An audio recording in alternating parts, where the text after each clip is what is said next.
प्यारे साथियों, जय हिंद। स्वागत है आपका अपने study channel update ITI career में। प्यारे साथियों, अपडेट आईटीआई करियर में यहाँ पे हम लोग आप लोगों के साथ डिस्कशन करते हैं इंजीनियरिंग से रिलेटेड टॉपिक्स के बारे में, जो कि आईटीआई में, डिप्लोमा में या तो बहुत सारे इंजीनियरिंग डिपार्टमेंट जो है उसमें कुछ ना कुछ उसका उपयोग होता है, कहीं ना कहीं उसका कोई ना कोई बेनिफिट होता है। ठीक है, तो उन सब बातों से रिलेटेड यहाँ पे जानकारियाँ दी जाती है और हम लोग उसके बारे में देखते हैं। ठीक है, तो प्यारे साथियों, इसी तरह से आज हम आप लोगों के साथ जो जुड़े हैं तो एक अच्छे टॉपिक, एक अलग प्रकार के टॉपिक के साथ जुड़े हैं। इस टॉपिक को आज हम लोग देखेंगे कि इस टॉपिक में जो हमें क्या क्या बातें बताई गई है, इस चीज़ का क्या काम होता है, वो पहले हम लोग टॉपिक समझ लेते हैं। तो सबसे पहले हम बात करें टॉपिक के बारे में, तो इंजीनियरिंग क्षेत्र में हम लोग जो आईटीआई में या तो डिप्लोमा में जो भी काम करते हैं तो उसको मेजर करने के लिए, कोई भी रॉ मटेरियल हो या कोई भी जॉब हो, उसको हमें पहले मापना पड़ता है, तभी जाके हम उस पर कोई भी प्रोसेस स्टार्ट कर पाते हैं। और जब प्रोसेस स्टार्ट कर पाते हैं तभी जाके काम को हम पूरा भी कर पाते हैं। तो काम को स्टार्ट करने के लिए हम लोग सबसे पहले मेजर करते हैं। मेजर करने के लिए सबसे एक यंत्र जो होता है, सबसे पहला यंत्र जो होता है उसे कहा जाता है स्टील रूल। इसके बारे में आज हम लोग पढ़ने वाले हैं। ये हमारा स्टील रूल होने वाला है। स्टील रूल के बारे में हम लोग आज जानेंगे। तो हमारा टॉपिक हो गया स्टील रूल। स्टील रूल के बारे में क्या सब हमें जानना है, तो सबसे पहले हम लोग देखेंगे इंट्रोडक्शन के बारे में। उसके बाद हम लोग देखेंगे स्टील रूल में टाइप्स, स्टील रूल के टाइप्स कितने प्रकार के होते हैं। फिर जाकर मटेरियल देखेंगे कि स्टील रूल जो होता है किस मटेरियल का बना होता है। फिर जाके स्टील रूल की एक्यूरेसी, मतलब कि वो किस एक्यूरेसी में बनाया रहता है स्टील रूल, इससे हम कितने शुद्धता में माप ले सकते हैं, इस बीच चीज़ के बारे में जानेंगे।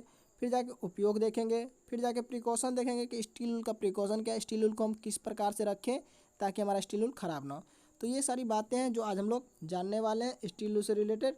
ठीक है, तो चलिए शुरू करते हैं आज के क्लास और सीधे चलते हैं अपने इंट्रोडक्शन के पेज पे। ओके, तो मित्रों हम लोग आ चुके हैं इंट्रोडक्शन वाले पेज पे। इंट्रोडक्शन में आप लोग को यहाँ दिखाया जा रहा है, हम लोग इंट्रोडक्शन को पढ़ेंगे और बारी बारी से समझने की कोशिश करेंगे। स्टील रूल लिखकर हमें बताया जा रहा है। ओके, तो क्या बताया गया, स्टील रूल एक प्रत्यक्ष मापी टूल है। क्या है? स्टील रूल जो है प्रत्यक्ष मापी। अब ये प्रत्यक्ष क्या होता है, तो हम लोग जब मेजरमेंट एंड मेजरिंग टूल के बारे में पढ़े थे तो उसमें हमने बताया था कि टूल जो होते हैं कई प्रकार के होते हैं। डायरेक्ट मेजरिंग टूल होते हैं, इनडायरेक्ट मेजरिंग टूल होते हैं, कंपैरेटिव मेजरिंग टूल होते हैं। तो इन सब बातों को हमने बता दिया था पिछले क्लास में। तो अगर आप लोगों ने वो पिछला क्लास नहीं किया तो आप लोग पिछला क्लास कर लेंगे ताकि आपको ईजिली समझ में आ जाए कि प्रत्यक्ष मापी यंत्र क्या होता है। ओके, तो यही बताया गया कि स्टील रूल जो हमारा प्रत्यक्ष मापी मतलब डायरेक्ट मेजरिंग टूल है। यह स्टेनलेस स्टील या स्प्रिंग स्टील का बना होता है। स्टील रूल जो बना होता है वो किस चीज़ का बना होता है? स्प्रिंग स्टील या स्टेनलेस स्टील का बना होता है। स्टील रूल का अधिकतर प्रयोग वर्कशॉप में किसी जॉब की माप लेने या माप को चेक करने के लिए किया जाता है। स्टील रूल का उपयोग कहाँ करते हैं? तो हम अपने वर्कशॉप में करते हैं। और क्यों करते हैं? तो मेजर को देखने के लिए या तो उसको चेक करने के लिए करते हैं स्टील रूल का उपयोग। अब स्टील रूल के बारे में कुछ और बातें बताई गई कि स्टील रूल के द्वारा 0.5 मिलीमीटर, कितना? 0.5 मिलीमीटर या तो कि 1/64 इंच तक न्यूनतम माप को चेक किया जा सकता है। अगर मेट्रिक सिस्टम में बात करें तो स्टील रूल की सहायता से हम लोग 0.5 mm तक का मेजरिंग ईजिली ले सकते हैं। ये एक्यूरेसी होती है स्टील रूल की। उसके बाद इंच में बताया गया कि 1/64 इंच तक हम लोग माप सकते हैं, मतलब कि 1 इंच का 64वां भाग जो होता है हम लोग माप सकते हैं अपने स्टील रूल की सहायता से। ओके, उसके बाद बताया गया कि हमारा स्टील रूल जो होता है इसका size 150 mm, 300 mm, 600 mm and 112 mm, मतलब कि 1200 mm तक होता है। मतलब कि ये 150 mm का भी पाया जाता है, 300 mm का भी पाया जाता है, 600 mm का भी पाया जाता है और 1200 mm तक का भी पाया जाता है। तो ये इसकी वेराइटी है जो कि अलग अलग रेंज में हमें मिलती है। उसके बाद बताया गया इसके ऊपर मिलीमीटर, सेंटीमीटर और इंच में निशान अंकित रहते हैं। किसके ऊपर? तो हमारा स्टील रूल जो होता है उसके ऊपर क्या होता है कि मिलीमीटर में भी, सेंटीमीटर में भी और इंच में भी क्या होता है, निशान अंकित रहते हैं, जिससे हम लोग मिलीमीटर में भी, इंच में भी और सेंटीमीटर में भी मेजरिंग इजीली ले पाते हैं, चेकिंग आसानी से कर सकते हैं। तो ये था हमारा स्टील रूल के इंट्रोडक्शन के बारे में। स्टील रूल जो होता है हमारा स्टेनलेस स्टील या स्प्रिंग स्टील का बना होता है। इसके द्वारा mm में जो होता है 0.5 मिलीमीटर के एक्यूरेसी में और इंच में जो होता है 1/64 इंच के एक्यूरेसी में मेजरिंग ले सकते हैं। और ये जो होता है डायरेक्ट मेजरिंग टूल होता है, मतलब कि इस पर हम लोग डायरेक्टली मेजर को पढ़ पाते हैं कि कितना लंबाई और कितना चौड़ाई में ये हमारा टूल है। ओके, इसमें एग्जांपल दिखाया गया कि ये हमारा स्टील रूल दिखा रहा है आपको स्टील रूल किस प्रकार का होता है। ठीक है, स्टील रूल यहाँ देख रहे हैं कि ये हमारा स्टील रूल है। उसके बाद यहाँ पे देख रहे हैं कि जब ये हमारा कैलिपर है और प्रत्यक्ष मापी यंत्र है, इसके सहायता से भी हम जब मेजरिंग लेते हैं तो स्टील रूल पे ही ला के इसको चेक करते हैं। और उसके बाद यहाँ देख सकते हैं आप डायरेक्टली कि स्टील रूल को हम डायरेक्टली जॉब पे लगा के डायरेक्ट भी मेजर को चेक कर सकते हैं। इसीलिए बताया गया कि ये जो है डायरेक्ट मेजरिंग टूल है। ओके, इस बात को आप समझ गए। आगे बढ़ते हैं। आगे हम लोगों को क्या बताया गया स्टील रूल के बारे में। जैसा कि प्यारे साथियों हमने आपको बताया था कि स्टील रूल के इंट्रोडक्शन के बाद हम लोग स्टील रूल के प्रकार के बारे में जानेंगे कि कितने प्रकार के स्टील रूल हमारे वर्कशॉप में या तो हमारे लिए पाए जाते हैं। तो इसको देख लेते हैं हम लोग। स्टील रूल के बारे में बताया गया। स्टील रूल मुख्यतः निम्नलिखित प्रकार के होते हैं। मतलब निम्नलिखित प्रकार मतलब कि हम जो आगे प्रकार आपको बताने वाले हैं इस तरीके के स्टील रूल हमारे लिए पाए जाते हैं। अब वो कौन कौन से स्टील रूल होते हैं, किस किस प्रकार का स्टील रूल होता है, उसका क्या उपयोग होता है, इसके बारे में हम लोग डीपली जानते हैं। ओके, पहला दिया गया standard steel rule. Standard steel rule के बारे में क्या बताया गया। आमतौर पर वर्कशॉप में स्टैंडर्ड स्टील रूल का ही सबसे ज़्यादा प्रयोग किया जाता है। स्टैंडर्ड स्टील रूल क्या होता है, ये एक प्रकार का स्टैंडर्ड होता है जो कि हमेशा वर्कशॉप में ईजिली मिल जाता है और इसका उपयोग भी ज़्यादा वर्कशॉप में किया जाता है। क्यों किया जाता है, तो यह स्प्रिंग स्टील या तो स्टेनलेस स्टील का बनाया जाता है और इसका साइज जो होता है इसकी लंबाई के द्वारा लिया जाता है। ये जितना लंबा होता है इसका साइज उसी तरीके से लिया जाता है। मतलब कि 150 mm, 300 mm, 600 mm या तो 1200 mm इस सब साइज में जो पाया जाता है इसकी पूरी ऑल ओवर लेंथ जो होती है वह इसकी लंबाई होती है। ओके, उसके बाद इसमें बताया गया कि जो कि 150 mm, 300 mm, 600 mm और 1200 mm तक होती है। इसके ऊपर मिलीमीटर, सेंटीमीटर व इंचों में निशान अंकित होते हैं। ये जो हमने इंट्रोडक्शन में आपको बताया था वही सब चीज़ें यहाँ पे देखने को मिल रहा है कि स्टैंडर्ड स्टील रूल, कि ये जो स्टैंडर्ड स्टील रूल होता है ये वर्कशॉप में ज़्यादा उपयोग किया जाता है और इजीली मिल जाता है। ये स्प्रिंग स्टील या तो स्टेनलेस स्टील का बनाया जाता है और इसकी साइज जो होती है 150 mm, 300 mm, 600 mm इस प्रकार का पाया जाता है। ओके, ये था हमारा स्टैंडर्ड स्टील रूल पहला। उसका दूसरा देखते हैं हम लोग। दूसरा दिया गया हुक रूल के बारे में। हुक रूल क्या होता है इसके बारे में जानते हैं। तो हुक रूल के बारे में दिया गया इस रूल के किनारे पर हुक लगा होता है। अब हुक कहाँ लगा होता है ये दिखा देते हैं हम आपको। ये हमारा हुक रूल है, आप देख सकते हैं कि इसके किनारे पे क्या है, एक हुक लगी हुई है।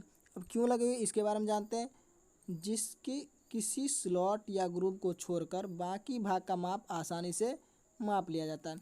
जिससे क्या होता है कि किसी भी स्लॉट को छोड़कर और बाकी का साइज जो होता है वो आसानी माप सकते हैं। जो कि आपको यहाँ एग्जांपल के तौर पे दिखा रहे हैं कि ये हमारा कोई राउंड सेल का जॉब था, ठीक है, ये जॉब था और इस बीच में क्या था, यहाँ देख रहे हैं कि आप एक स्लॉट कटी हुई थी। तो इस स्लॉट में जो हमारा हुक को क्या किया, फंसा दिया गया और बाकी के भाग का मेजरिंग ईजिली ले लिया गया। ठीक है, तो इस बात को आप ध्यान में रखेंगे। ओके, इसके बाद बताया गया हमें इस पर मिलीमीटर, सेंटीमीटर तथा इंचों में निशान अंकित रहते हैं। ये जो स्टील रूल होता है, हुक रूल जो होता है, उस पर क्या होता है कि सेंटीमीटर में, मिलीमीटर में और इंचों में भी निशान अंकित रहते हैं। ठीक है, इसके ऊपर कैलिपर का भी उपयोग आसानी से कर लिया जाता है। इसके ऊपर आसानी से कैलिपर का यूज इसलिए हो जाता है क्योंकि इसमें हुक लगा रहता है और हुक लगा रहने की वजह से यहाँ पर हम कैलिपर को ईजिली क्या कर सकते हैं, सेट कर सकते हैं। यहाँ जो आप देख रहे हैं यहाँ जो है कैलिपर को आसानी से फंसा सकते हैं और ईजिली हम लोग चेकिंग कर सकते हैं। तो इसीलिए इस पर कैलिपर का उपयोग करना काफ़ी आसान होता है। ये था हमारा हुक रूल के बारे में कि हुक रूल का उपयोग कहाँ करते हैं, क्यों करते हैं। ओके, आगे देखेंगे अगला क्या बताया गया हमें। तीसरा नंबर है श्रिंक रूल के बारे में। श्रिंक रूल एक अलग प्रकार का रूल होता है। इसका उपयोग जो होता है ज़्यादातर मोल्डिंग के कारण में होता है। अब इसके बारे में हम बता रहे हैं आपको। यह रूल साधारण रूल की तरह ही होती है। यह क्या होता है, साधारण रूल की तरह ही होता है, पर इसका सेंटीमीटर जो होता है वास्तविक सेंटीमीटर से बड़ा होता है। और वास्तविक सेंटीमीटर मतलब कि जो स्टैंडर्ड स्टील रूल का सेंटीमीटर होता है उससे इसका सेंटीमीटर क्या होगा, श्रिंक रूल का सेंटीमीटर बड़ा होगा। क्यों होगा, जो धातु के सिकुड़न के अनुसार रखा जाता है। सिकुड़न मतलब कि जब भी कोई धातु को गर्म किया जाता है तो गर्म करने के बाद उसे ठंडा होने के लिए छोड़ा जाता है और गर्म के बाद ठंडा जब होती है धातु तो क्या होता है, सिकुड़ता है। तो उसके हिसाब से इस श्रिंक रूल को तैयार किया जाता है। हर एक मेटल के अलग अलग श्रिंक रूल का उपयोग किया जाता है, अलग अलग श्रिंक रूल बनाए जाते हैं कि उसका सिकुड़न कितना है, उसके हिसाब से श्रिंक रूल बनाया जाता है। इसका प्रयोग पैटर्न मेकर वाले करते हैं। पैटर्न मेकर वाले क्यों करते हैं, तो वो मेटल को पिघलाते हैं, मेटल को अलग शेप देते हैं, तो इसीलिए वो श्रिंक रूल का उपयोग करते हैं। क्योंकि मेटल गर्म होती है और गर्म मेटल को ठंडा होने में टाइम लगता है और वो सिकुड़ती है, इसलिए श्रिंक रूल का जो होता है सेंटीमीटर बड़ा और होता है। तो इसलिए इसमें ये वो इस ईजिली यूज़ करते हैं क्योंकि उन्हें पता होता है कि हमारा श्रिंक रूल का साइज़ जो है ज़्यादा बड़ा है, तो हम बड़ा साइज़ के हिसाब से गर्म मेटल को डालेंगे और वो जब सिकुड़ेगा तो वो स्टैंडर्ड साइज में आकर फिनिश हो जाएगा। इसीलिए श्रिंक रूल का उपयोग किया जाता है। पैटर्न के द्वारा मोल्ड तैयार होता है और जब उसमें धातु पिघला कर डाली जाती है तो ठंडी होने पे सिकुड़ जाती है। हमने अभी बताया इसीलिए कास्ट किया पार्ट साइज में बने पैटर्न पहले ही बड़े बनाए जाते हैं। पैटर्न क्या होता है, श्रिंक रूल जो होता है पहले ही बड़ा बनाया जाता है ताकि जो होता है ठंडा होने पे हमारा साइज एक्यूरेट आ जाए। ओके, यही कारण है कि श्रिंक रूल का सेंटीमीटर वास्तविक सेंटीमीटर से बड़ा बनाया जाता है। समझ गए कि वास्तविक सेंटीमीटर से बड़ा क्यों बनाया जाता है। तो बड़ा बनाया जाएगा तो बड़ा में अगर बड़ा काम कर लिया जाएगा तो वो ठंडा होते होते छोटा हो जाएगा और वो आके क्या होगा, स्टैंडर्ड साइज पे फिनिश हो जाएगा। तो इससे हमें फ़ायदा हो जाएगी। तो ये था हमारा श्रिंक रूल। आप पिक्चर में यहाँ देख सकते हैं कि श्रिंक रूल किस प्रकार का होता है। ओके, अगला देख लेते हैं। अगला क्या बताया गया हम लोग को, अगला शॉर्ट रूल के बारे में। शॉर्ट रूल क्या होता है, तो इस रूल में छोटे छोटे रूल का एक सेट होता है। क्या, एक छोटा छोटा रूल जो होता है वो सेट होता है। यहाँ देख सकते हैं छोटा छोटा रूल का जो है सेट लगा हुआ है। अब ये सेट किस लिए होता है, तो इसके द्वारा ग्रूव या स्लॉट का मापा जाता है। इसके द्वारा छोटा छोटा जो ग्रूव होगा, स्लॉट होगा, उसका माप लिया जाएगा। इसमें एक सेट 5, दूसरा 10, 12.5, 20 और 25 मिलीमीटर माप के रूल होते हैं। अलग अलग साइज़ के जो रूल होते हैं वो साइज़ बताया गया 5 मिलीमीटर, 10 मिलीमीटर, 12.5 मिलीमीटर, 20 मिलीमीटर और 25 मिलीमीटर का होता है। उसके बाद तथा इन्हें पकड़ने के लिए रूल होल्डर होता है। आप यहाँ देख सकते हैं कि ये क्या है, ये हमारा रूल होल्डर है। ओके, इस चीज़ को आप ध्यान रखेंगे। जिसके एक सिरे पर स्लॉट कटी होती है और पीछे का भाग नर्ल किया होता है। इसमें आप देख रहे हैं यहाँ पे कि यहाँ पे एक स्लॉट कटी हुई भाग है जिसमें कि ब्लेड को फंसाया गया है और बाकी पीछे नर्लिंग की हुई है। ओके, इसके आगे बताया गया इंचों में 1/4 इंच, 3/8 इंच, 1/2 इंच, 3/4 इंच और 1 इंच साइज में मिलता है। ये शॉर्ट रूल जो होता है वो किस किस साइज में मिलता है, इंचों में। तो इंचों में जो होता है इसका साइज 1/4, 3/8, 1/2, 3/4 और 1 इंचों में साइज मिलता है। जबकि mm में जो होता है 5 mm, 10 mm, 12.5 mm, 20 mm और 25 mm में पाया जाता है। क्लियर यहाँ तक, ये हमारा शॉर्ट रूल के बारे में था। आगे हम लोग अगले देखते हैं अगला क्या दिया गया है। अगले देखते हैं अगला क्या दिया गया है। नेक्स्ट दिया गया नैरो रूल के बारे में। नैरो रूल क्या होता है, तो इस रूल का प्रयोग तंग जगहों को माप लेने के लिए किया जाता है। तंग जगह मतलब कि जहाँ पे स्टैंडर्ड स्टील रूल का उपयोग करना आसान नहीं होता है, श्रिंक रूल का उपयोग करना आसान नहीं होता। सॉरी, श्रिंक रूल तो नहीं, स्टैंडर्ड स्टील रूल या तो शॉर्ट रूल, कोई ऐसा रूल जो उपयोग करने लायक नहीं है वहाँ पे उपयोग नहीं कर सकते हैं। तो वहाँ पे हम लोग क्या करेंगे, नैरो रूल का उपयोग करेंगे। जहाँ पर साधारण स्टील रूल के माप नहीं लिया जा सकता है, साधारण स्टील रूल से माप नहीं ले सकते, वैसी जगहों पर इस रूल का उपयोग करते हैं। इसकी मोटाई तथा चौड़ाई बहुत कम होती है। इसके ऊपर भी मिलीमीटर, सेंटीमीटर व इंचों में निशान अंकित रहते हैं। अब क्या बताएगा, स्टैंडर्ड स्टील रूल जो होता है उसकी चौड़ाई ज़्यादा होती है और उसकी चौड़ाई ज़्यादा होती है तो बहुत ऐसे स्लॉट होते हैं, बहुत ऐसी जगह होती है जहाँ पे उसका उपयोग करना मुश्किल हो जाता है। तो वैसे जगह पे हम लोग नैरो रूल का उपयोग करेंगे क्योंकि ये जो होता है चौड़ाई और इसकी मोटाई जो होती है काफ़ी पतली होती है, इसीलिए वो आसानी से उस जगह पर पहुँच जाएगी और हमें मेजरिंग करने में दिक्कत नहीं होगी। इसीलिए हम लोग नैरो रूल का उपयोग करते हैं। ठीक है, ये नैरो रूल के बारे में था। नेक्स्ट देखते हैं हम लोग अगला क्या बताया गया है। छठा नंबर है फ्लेक्सिबल रूल। फ्लेक्सिबल रूल के बारे में क्या बताया गया है ये जान लेते हैं। इस प्रकार का स्टील रूल का एक लचीला रूल होता है। यह जो होता है एक लचीला रूल होता है। इसकी लंबाई 150 मिलीमीटर, 300 मिलीमीटर, 600 मिलीमीटर होती है। ये कितना मिलीमीटर तक पाया जाता है, तो 600 मिलीमीटर तक पाया जाता है और ये काफ़ी लचीला होता है। इसको मोड़ेंगे तो ये आसानी से मुड़ जाता है, जो कि आप यहाँ पे पिक्चर में देख रहे हैं कि यहाँ पे इसको मोड़ा गया और ये ईजिली मुड़ गया है। ओके, उसके बाद बताया गया है इसके एक किनारे पर इंचों में तथा एक किनारे पर मिलीमीटर में चिन्ह अंकित होते हैं। इस स्टील रूल में क्या होता है, फ्लेक्सिबल स्टील रूल जो होता है इस रूल में एक साइड होता है इंच में और एक साइड होता है मिलीमीटर में, जो होता है मेजरिंग दिया होता है। इसका प्रयोग टेढ़ी मेढ़ी व उत्तल एवं अवतल सतहों को माप लेने के लिए किया जाता है। अब इसका उपयोग टेढ़ी मेढ़ी सतहों को माप लेने के लिए इसलिए कर सकते हैं क्योंकि इसको मोड़ने पे ये क्या होता है आसानी से मुड़ जाता है। यहाँ देख रहे हैं कि मुड़ जा रहा है, तो इसको मोड़ के आसानी से उत्तल अवतल सतहों का माप ले सकते हैं। इसीलिए हम लोग फ्लेक्सिबल रूल का जो है उत्तल अवतल सतहों के माप के लिए करते हैं। समझ गए यहाँ तक। आगे बढ़ते हैं हम लोग। 7वां नंबर है की सीट रूल। की सीट रूल क्या होता है, या दो रूल को जोड़कर बनाया जाता है। इसमें क्या होता है, इसमें दो प्रकार के रूल की आवश्यकता होती है और ये दोनों रूल को जब सेट किया जाता है तब जाके हमारा की सीट रूल तैयार होता है। इसके एक तरफ चौड़ा रूल तथा दूसरी तरफ नैरो रूल लगा होता है। नैरो रूल मतलब कि पतला रूल लगा होता है। हमने नैरो रूल के बारे में अभी आपको बताया है। ओके, उसके बाद बताया गया कि जिसका किनारा तिरछा होता है, आप यहाँ देख सकते हैं कि ये किनारा जो है तिरछा है। उसके बाद इसका प्रयोग गोलाकार जॉब या पाइप के बाहरी सतह पर समांतर रेखा खींचने के लिए की वेज की मार्किंग करने के लिए भी किया जाता है।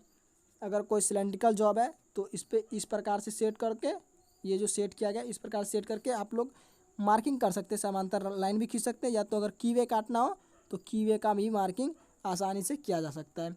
आप लोग को यहाँ दिखा दें कि ये दो प्रकार के रूल है, जो कि एक नैरो रूल है और एक चौड़ा रूल है, और दोनों को सेट किया जाता है। तो ये 90 डिग्री पे सेट होती है। उसके बाद ये की सीट रूल तैयार होता है, और इसका उपयोग जो होता है पाइप पे या तो किसी भी गोलाकार जॉब पे समांतर रेखा खींचने या तो कीवे की मार्किंग करने के लिए उपयोग की जाती है। ये था हमारा की सीट रूल।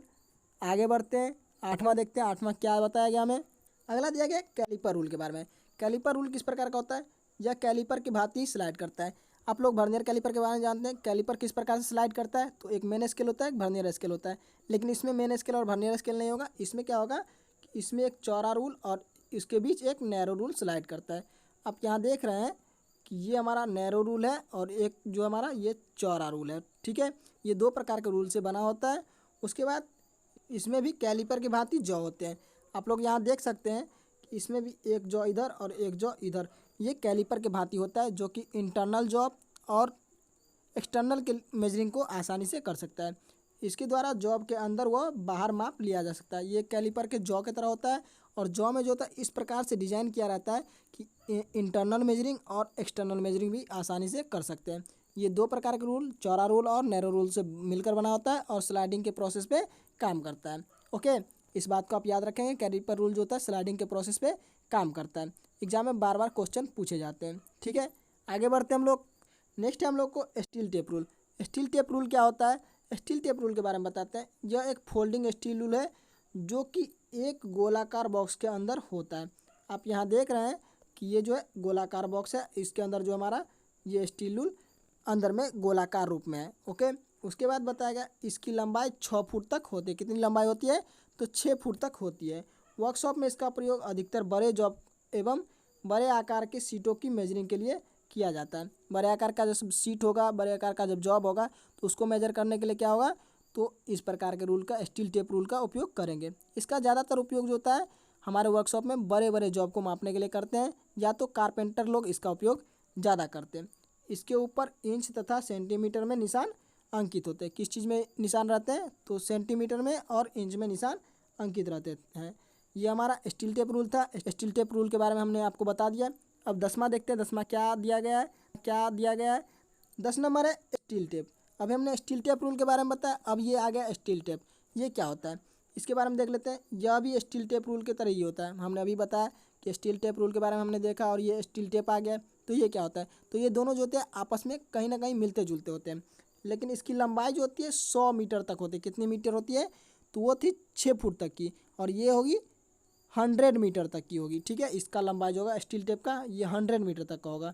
यह प्लास्टिक का बना होता है, और इसका प्रयोग सड़क इत्यादि की लंबाई मापने के लिए किया जाता है। सड़क इत्यादि की माप जो होती है, ज़मीन की माप जो होती है, अमीन लोग जो यूज करते हैं वो स्टील टेप का उपयोग करते हैं। ये प्लास्टिक का बना होता है, और इसकी लंबाई कितनी होती है, 100 मीटर तक होती है। इस बात को आपको याद रखना है। ओके, इसके आगे देखते हैं लास्ट क्या दिया गया हम लोग को।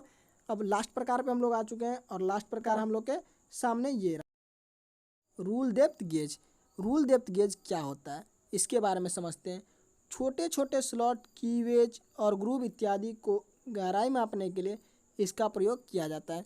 ये एक अलग प्रकार का गेज होता है, रूल होता है, जो कि रूल और गेज के सिद्धांत पे काम करता है। ठीक है, इसीलिए इसे रूल डेप्थ गेज कहा जाता है। और इसका उपयोग क्यों किया जाता है, तो छोटे छोटे स्लॉट को, कीवेज को, ग्रूव इत्यादि की गहराई मापने के लिए जो होता है इसका उपयोग किया जाता है। इसमें दो चीज़ होते हैं। क्या क्या होते हैं, तो एक होता है हेड और एक होता है रूल या ब्लेड। दो चीज़ होते हैं, ये हमने बताया आपको।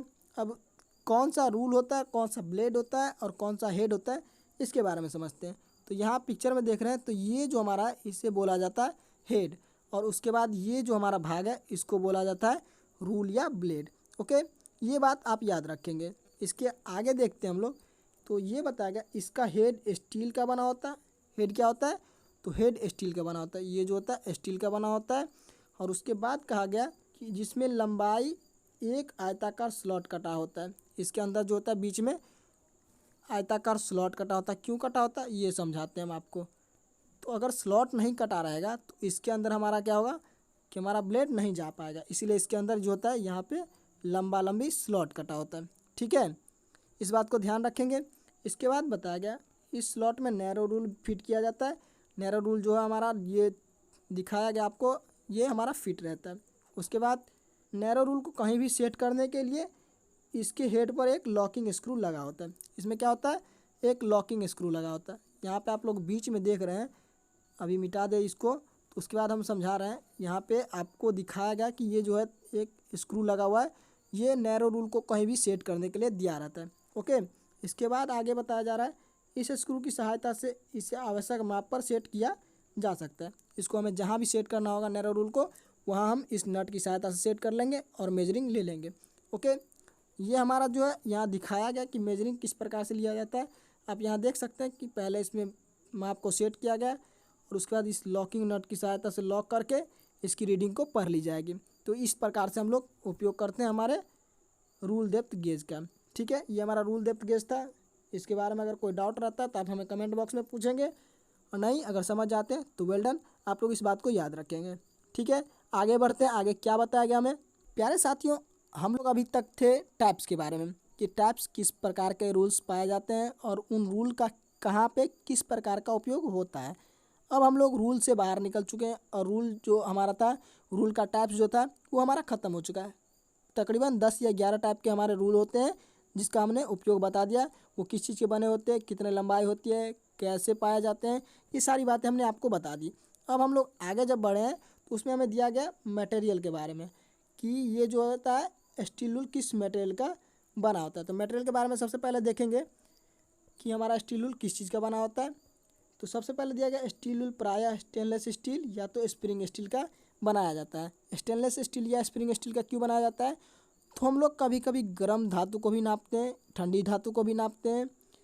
तो इसकी कंप्रेसिव स्ट्रेंथ बनाए रखने के लिए हमें स्टेनलेस स्टील का या तो स्प्रिंग स्टील का बनाया जाता है। क्योंकि स्प्रिंग स्टील में क्या गुण होता है कि वो अपने साइज को बढ़ाकर फिर से घटाने की क्षमता रखता है। या तो स्टेनलेस स्टील जो होता है उसकी कंप्रेसिव स्ट्रेंथ ज़्यादा होती है, वो उस चीज़ को एब्जॉर्ब कर लेती है, ज़्यादा गर्माहट या तो ज़्यादा ठंडी वो बर्दाश्त कर लेती है। इसीलिए हमारा जो स्टील रूल होता है वो स्टेनलेस स्टील या तो स्प्रिंग स्टील का बनाया जाता है। ये हम गर्म और ठंडी धातु पे उपयोग करते हैं, इसीलिए ऐसा किया जाता है, इस मटेरियल का बनाया जाता है। ओके, आप लोग यहाँ स्टील रूल को देख सकते हैं कि स्प्रिंग की तरह ये मूव भी करता है। ऐसा नहीं सोचना कि ये स्प्रिंग की तरह लचीला होता है इसलिए इसे स्प्रिंग स्टील का बनाया जाता है, ऐसा ज़रूरत नहीं।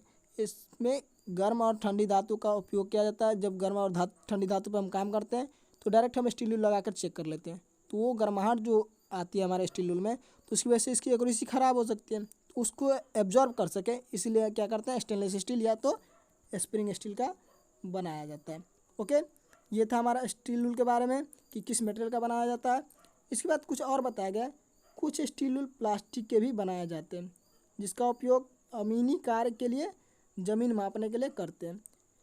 हमने कुछ देर पहले आपको जब टाइप्स पढ़ा रहे थे तो हमने बताया था steel tape rule, steel tape. तो ये सब रूल जो होता है कारपेंटर लोग, अमीन लोग उपयोग करते हैं, जो कि प्लास्टिक के बनाए जाते हैं। बॉक्स नुमा आकार का होता है, वो प्लास्टिक के बने होते हैं। इसलिए हमने यहाँ पे आपको ये भी बता दिया कि कुछ स्टील रूल जो होता है वो हमारे प्लास्टिक के भी बनाए जाते हैं। ठीक है, लेकिन साधारणतः अगर बात करें तो स्टील रूल हमारा स्प्रिंग स्टील या तो स्टेनलेस स्टील का ही बना होता है। ये क्वेश्चन बार बार पूछे जाते हैं कि स्प्रिंग स्टील या तो स्टेनलेस स्टील के स्टील रूल क्यों बनाए जाते हैं, तो इस बात को आप ध्यान रखेंगे। क्लियर है, आगे बढ़ते हैं। क्लियर है, आगे बढ़ते हैं। नेक्स्ट पेज पे पहुंचने के बाद हमें दिख रही है एक्यूरेसी। एक्यूरेसी मतलब होती है शुद्धता। अब हम स्टील रूल की शुद्धता के बारे में जानेंगे कि स्टील रूल की शुद्धता कितनी होती है, वो भी मीट्रिक सिस्टम में और ब्रिटिश सिस्टम दोनों में। तो ये बता रहे हैं स्टील रूल की शुद्धता 0.5 मिलीमीटर एवं 1.6 इंच होता है।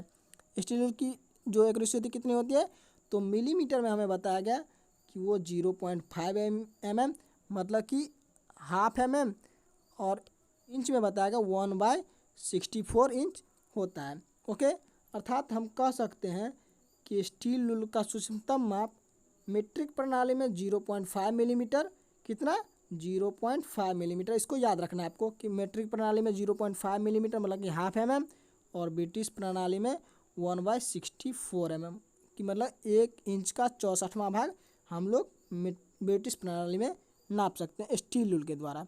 ये स्टील रूल का सबसे सूक्ष्मतम माप है, इसे ही एक्यूरेसी कहा जाता है। तो याद रखेंगे आप, स्टील रूल का मीट्रिक में कितना, वो 1/2 mm और ब्रिटिश में 1/64 mm। ओके, ये हम स्टील रूल दिखाएं आपको कुछ, इसी की एक्यूरेसी बात की गई है, तो आपको इस बात को याद रखना, ठीक है। प्यारे साहब पार्टियों, जब इतना हम लोगों ने देख लिया, मटेरियल देख लिया, हम लोगों ने टाइप्स देख लिया, इंट्रोडक्शन देख लिया, तो उसके बाद हम लोगों ने स्टील रूल बनाया। तो स्टील रूल का कहाँ उपयोग, क्या उपयोग होता है, इन सब बातों को जान लेते हैं। तो सबसे पहले हम लोग यूज में देखेंगे। पहला नंबर हमें दिया गया है, इसका उपयोग वर्कशॉप में जॉब को माप लेने के लिए किया जाता है। वर्कशॉप में जो होता है हमारा रॉ मटेरियल हो या तो फिनिश जॉब हो, उसकी मेजरिंग करने के लिए हम लोग इसका उपयोग करते हैं। दूसरा नंबर है जॉब पर स्क्राइबर की सहायता से सीधी रेखा खींचने के लिए। स्टील रूल की सहायता से होता है, जॉब पे हम जब कोई रेखा खींचनी होती है तो स्टील रूल का भी उपयोग कर सकते हैं। आप बोलेंगे कि जब हमने ट्राई स्क्वायर के बारे में पढ़ा था, ट्राई स्क्वायर बताए थे, अभी स्टील रूल बता रहे हैं। तो प्यारे साथियों, ट्राई स्क्वायर का उपयोग होता है 90 डिग्री पे रेखा खींचने के लिए, लेकिन अगर कहीं फ्री लाइन खींचना हो तो वहाँ हम लोग स्टील रूल का उपयोग करेंगे। ओके, उसके बाद तीसरा डिवाइडर के माप को ट्रांसफ़र करने के लिए। स्टील रूल का माप जो होता है वो आप देख सकते हैं कि यहाँ पे डिवाइडर का माप जो है ट्रांसफ़र कर रहे हैं, कि मेजरिंग हम लोग डिवाइडर से लिए या तो कैलिपर से लिए और हम उसे स्टील रूल पे देख लेते हैं। उसका चौथा है कैलिपर का माप को ट्रांसफ़र करने के लिए, वो यहाँ आप देख रहे हैं कैलिपर के माप को भी ट्रांसफ़र किया जा रहा है। उसके बाद पाँचवा बताया गया, इसका उपयोग कुछ गेज की माप लेने के लिए भी किया जाता है। कुछ गेज के माप लेने के लिए मतलब ये चीज़ नहीं समझे आप। गेज का माप, तो गेज तो होता है कि उस पर तो साइज पहले से फिक्स रहता है, साइज पहले से बना होता है, तो हमने ये चीज़ क्यों लिखा। तो ये चीज़ आपको समझा दें कि हम जब आगे का क्लास लेंगे तो आप लोग को डीपली पढ़ाएंगे, लेकिन उसका शॉर्ट हिंट दे देते हैं कि कुछ ऐसे गेज भी होते हैं जो अप्रत्यक्ष मापी यंत्र होते हैं। जैसे होता है टेलीस्कोपिंग गेज, हर्मोफ्रोडाइट गेज, इस प्रकार के गेज सब जो होते हैं वो अप्रत्यक्ष माप लेते हैं, वो पूरा मेजरिंग नहीं लेते हैं। तो ऐसे गेज का भी माप स्टील रूल की सहायता से, माइक्रोमीटर की सहायता से, वर्नियर कैलिपर की सहायता से ही लिया जाता है, ठीक है। तो कुछ गेजों के माप के लिए भी हम लोग स्टील रूल का उपयोग करते हैं। तो ये था हमारा यूजेज के बारे में कि स्टील रूल का यूज कैसे करते हैं, कहाँ करते हैं, कब करते हैं। तो इस यूज को आप याद रखेंगे, और अगर आपको कुछ यूज अपने से पता है तो उन सब बातों को भी याद रखेंगे। ऐसा नहीं कि हमने जितना बताया वही यूज है और कुछ एक्स्ट्रा यूज नहीं हो सकता है, तो कुछ एक्स्ट्रा यूज भी हो सकते हैं, तो उन सब बातों को भी आप याद रखेंगे। क्लियर, आगे बढ़ते हैं। जैसा कि हमने वादा के अनुसार बताया था कि हम लोग सारा कुछ पढ़ने के बाद अंत में देखेंगे प्रिकॉशन, सावधानियाँ, कि स्टील रूल की सावधानी क्या क्या होती है। तो इनके बारे में डिस्कशन हमारा लास्ट डिस्कशन होगा, प्रिकॉशन की इसकी सावधानियाँ क्या क्या होनी चाहिए। तो पहला नंबर पर दिया गया, स्टील रूल को कभी कटिंग टूल्स के साथ मिलाकर नहीं रखना चाहिए। ये हमने ट्राई स्क्वायर के बारे में बताया था और स्टील रूल के बारे में बता रहे हैं कि अगर स्टील रूल को अगर हम किसी कटिंग टूल के साथ रखेंगे तो क्या होगा कि कटिंग टूल का एज स्टील रूल से लगेगा और इसकी साइड पे कटिंग लग जाएगी, तो हम सही से मेजरिंग और सही से मार्किंग जब करना चाहेंगे तो नहीं हो पाएगा। उसका दूसरा बताया गया, स्टील रूल को कभी भी पेचकस की तरह उपयोग नहीं करना चाहिए, मतलब कि इसके कॉर्नर का उपयोग जो है पेचकस की तरह नहीं करना चाहिए, मतलब कि स्क्रू ड्राइवर की तरह नहीं करना चाहिए। उसके बाद कार्य में लाने के बाद इसे अच्छी तरह से साफ़ कर देना चाहिए। जब हम कार्य कर लेते हैं तो इसमें गंदगी लगी नहीं छोड़ना है, नहीं तो इसमें जंग लग सकता है और ये हमारा स्टील रूल ख़राब हो सकता है। इस बात को आप ध्यान रखेंगे। और चौथा दिया गया, स्टील रूल को समय समय पर हल्का तेल लगाते रखना चाहिए। तेल लगाने से क्या होगा कि इसकी लाइटनेस बनी रहती है और इसकी मार्किंग हमेशा दिखती रहती है। अगर तेल नहीं लगाएंगे तो इसकी मार्किंग क्या होगी, ब्लर हो सकती है, और हम जब मेजरिंग करेंगे तो हमें मेजरिंग करने में कठिनाई होगी। इसलिए इस पर हल्का तेल हमेशा लगाते रहना चाहिए ताकि इसकी मेजरिंग हमें साफ साफ दिखाई देते रहे। ओके, तो ये 4 प्रकार के हमने आपको प्रिकॉशन बताएं। कुछ प्रिकॉशन आपके माइंड में भी होगा, कुछ प्रिकॉशन आप अपने टीचर से भी सीखेंगे। तो ये प्रिकॉशन आपको हमेशा याद रखने हैं, क्योंकि एग्ज़ाम में कुछ क्वेश्चन यहाँ से भी पूछ लिए जाते हैं कि कटिंग टूल के साथ स्टील रूल को क्यों नहीं रखना चाहिए, पेचकस की तरह यूज करने से क्या हानि हो सकती है। तो ये सब क्वेश्चन बनते रहते हैं, तो आप लोग इस सब चीज़ों को याद रखेंगे ताकि आपको आने वाले समय में कभी कठिनाई ना हो। तो ये था हमारा आज का क्लास। हम लोगों ने आज चुके अपने आखिरी पड़ाव पे, जिसमें हम लोगों ने स्टील रूल के बारे में क्या क्या अध्ययन किया, इंट्रोडक्शन देखी, टाइप्स देखा, मटेरियल देखी, एक्यूरेसी देखा, उपयोग भी देख लिया, सावधानियाँ भी देख ली। तो ये हमारे आज के क्लास थे स्टील रूल के बारे में, जिसमें अगर आपको कहीं भी डाउट रहा हो तो आप हमें पूछेंगे, और अगर आपको क्लास अच्छी लगी हो तो अपने दोस्तों के साथ शेयर कर देंगे, और हमारे साथ प्यार बनाए रखेंगे, अपने दोस्तों में शेयर करेंगे। अगर आप नए चैनल पर नए होंगे तो चैनल को सब्सक्राइब कर लेंगे और बेल आइकन को भी दबा लेंगे। मिलते हैं आपसे अगली क्लास में, तब तक के लिए जय हिंद, जय भारत।